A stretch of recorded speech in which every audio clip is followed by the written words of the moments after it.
all institutions attain a certain momentum toward the preservation of their own vested interests. And science, and the handmaiden of science, which is modern technocratic government, have created a number of cultural institutions that have a friction with the reemergence of the spirit. First and foremost is the notion of the public.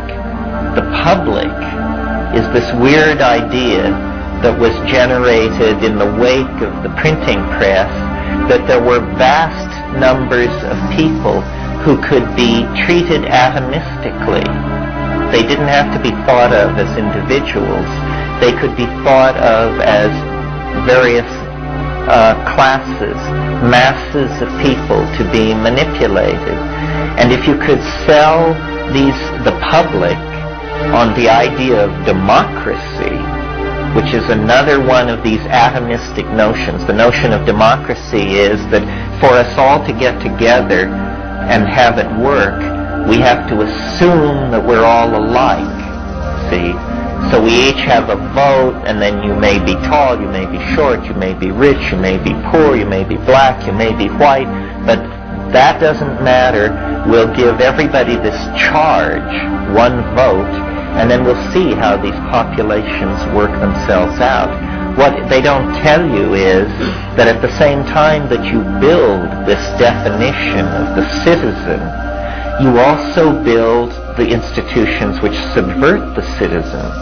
So the citizen is not free to act out and express the wishes of the citizen.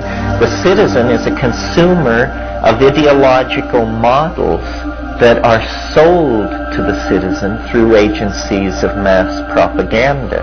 So there's this peculiar playing off of one against the other. In the meantime, what has also been happening is the institutions of language, which previously were pretty much left to develop on their own, and that was the situation well into the 19th century. Through the power of the printing press, the evolution of language also became something under the control of these institutions, and they very quickly have replaced whatever reality may have been impinging into the lives of the citizens with concepts. Concepts replace reality. You come into the world with a blank slate, and everything is what William James called a blooming, buzzing confusion. Well, then one by one you isolate phenomena in this confusion and you name it. Once a sector of reality has been named, it stays still. It ceases to behave the way it would behave for itself. It begins to behave syntactically because it has been changed into a linguistic object. When things behave syntactically, they are either subjects or objects, or the syntactical machinery which relates these two together. In that case, materialism, dualism, projection of authenticity beyond the self are all reinforced. So these are the factors which have impeded the spirit. Into this comes the psychedelic experience. It has a tremendous force to revivify the spirit, particularly because it is not an ideology. It is not something someone figured out. It is an experience.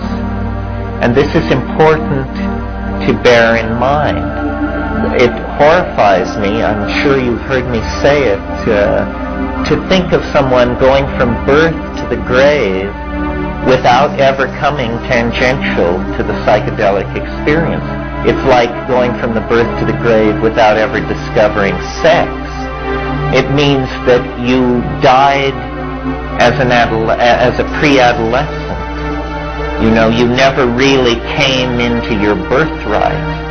And we have been infantilized by our cultural institutions to accept the notion of ourselves as citizens consuming these regurgitated scientific models, which are then hashed through by Madison Avenue and then handed down to us by the organs of mass culture. And this is supposed to be what we anchor our lives on. It's no wonder that drug abuse, child abuse, self-abuse is rampant in this society, because it all has been taken away from us. You may read 1984 and think, well, thank God it isn't that bad yet. Well, the only difference between us and 1984 is we dress better.